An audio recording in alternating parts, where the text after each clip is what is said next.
तर आयुक्तांसोबत पुण्याचे जे पोलीस आयुक्त आहेत त्यांच्यासोबत फडणवीसांची ही बैठक आणि या प्रकरणी आता अधिकचा तपास सुद्धा पोलिसांकडून चालू आहे। आणि तिसऱ्या दृश्यामध्ये आपण पाहतोय की ज्या पबमधून हे दोघेही ज्यांचा मृत्यू झाला होता ते बाहेर पडले होते आणि त्याच पबला आता सील करण्यात आलेला आहे आणि पोलीस तिथे चौकशी करतात, अधिकचा तपास करतात।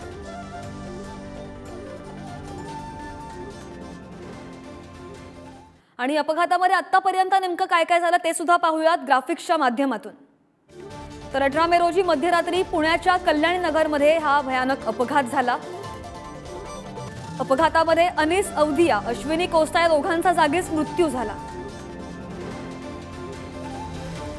ज्या कारने त्यांना उडवलं पोर्शे कारची स्पीड ही 200 असल्याचं प्रत्यक्षदर्शींनी माहिती दिली आहे। तर कार चालवणारा मुलगा हा 17 वर्षाचा होता आणि बांधकाम व्यावसायिक विशाल अग्रवाल यांचा तो मुलगा आहे। व्यावसायिक अग्रवाल यांच्या मुलाला अटक केली, मात्र त्याला थोड्याच वेळात जामीन सुद्धा मिळाला। विविध सामाजिक संघटना, भाजप आणि मनसे, काँग्रेसकडून पुणे पोलीस आयुक्तांची भेट घेऊन त्यांना निवेदन देण्यात आलं। तर विशाल अग्रवाल हे फरार होते आणि अखेर पुणे पोलिसांनी त्यांना संभाजीनगरमधून अटक सुद्धा केली आहे। अपघातापूर्वी पबमध्ये होता हा आरोप होता आणि सीसीटीव्ही फुटेजेस सुद्धा त्याचे समोर आले। तर या प्रकरणी अल्पवयीन मुलाला बार आणि पबमध्ये प्रवेश करणाऱ्या हॉटेल मालकाविरोधात सुद्धा गुन्हा दाखल करण्यात आला आहे।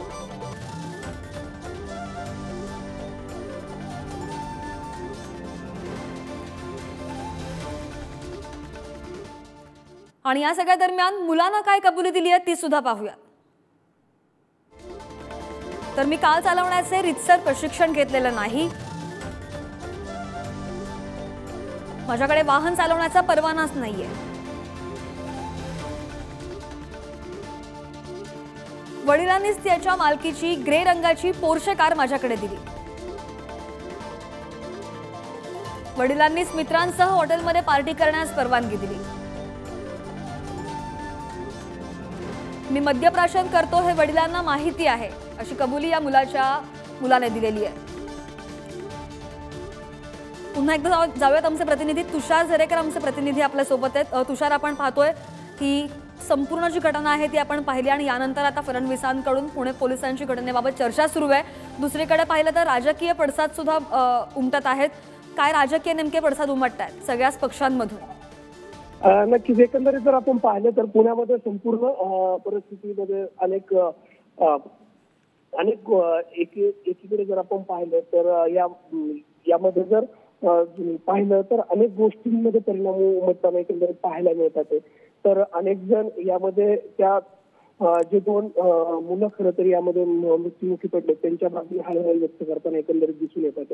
मात्र या संपूर्ण घटनेकडे जर आपण पाहिलं तर आता पोलीस कशा पद्धतीने तपास करतात आणि कोणावरती कशा पद्धतीने कारवाई करतात हे पाहणं खरं तर महत्त्वाचं ठरणार आहे सध्या। नक्कीच, तर आपण पाहतोय ही तीन दृश्य जी आहेत ती स्क्रीनवर पाहतोय। आरोपी आहेत त्या आरोपींना अटक करण्यात आलेला आहे आणि कोर्टामध्ये हजर करण्यात आलेला आहे। तुषार, या आरोपींना जे अटक केलं त्यांच्यावर आता काय कारवाई होऊ शकते? पोलिसांचा तपास आणखी कुठपर्यंत आलेला आहे या संदर्भातले काय अपडेट्स आहेत? नक्कीच, एकंदर जर आपण पाहिलं तर या आरोपींना कोर्टामध्ये हजर केलं गेलं। आरोपींना कोर्टामध्ये हजर केल्यानंतरून त्यांच्यावरती काय कारवाई होती किंवा त्यांना कोणत्या प्रकारची शिक्षा मिळते हे पाहणं खरं तर महत्त्वाचं होतं। मात्र त्याआधी कोर्टामध्ये हजर केल्यानंतरून त्यांना कोर्ट आता किती दिवस पोलीस कस्टडी देत आहे हे पाहणं खरं तर महत्त्वाचं ठरणार आहे। मात्र अग्रवाल आहेत त्यांच्यावरती काय कारवाई केली जाते, त्यांच्या मुलावरती काय कारवाई केली जाते हेही पाहणं खरं तर महत्त्वाचं ठरणार आहे। बरोबर आहे। गृहमंत्री जे आहेत देवेंद्र फडणवीस पोलीस आयुक्तांची चर्चा करतात आणि पोलीस आयुक्तांकडून सगळ्या संदर्भातला आढावा घेतात। कधीपासून ही चर्चा सुरू आहे आणि कधीपर्यंत ही चर्चा संपेल? अपडेट्स कधीपर्यंत मिळू शकतात?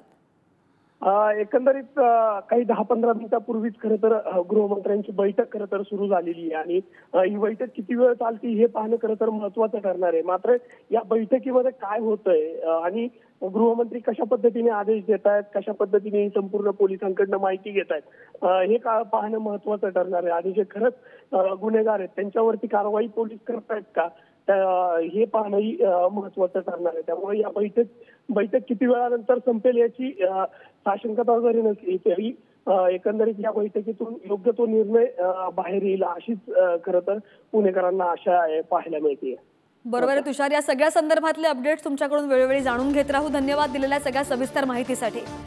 तर फडणवीसांकडून पुणे पोलिसांची घटनेबाबत चर्चा सुरू आहे आणि थोड्याच वेळात त्यांची चर्चा सुद्धा संपेल. कोझी बार सुद्धा सील करण्यात आलेला आहे आणि जे आरोपी आहेत ते आरोपी अटकेत आहेत, त्यांना कोर्टामध्ये हजर करण्यात आलंय.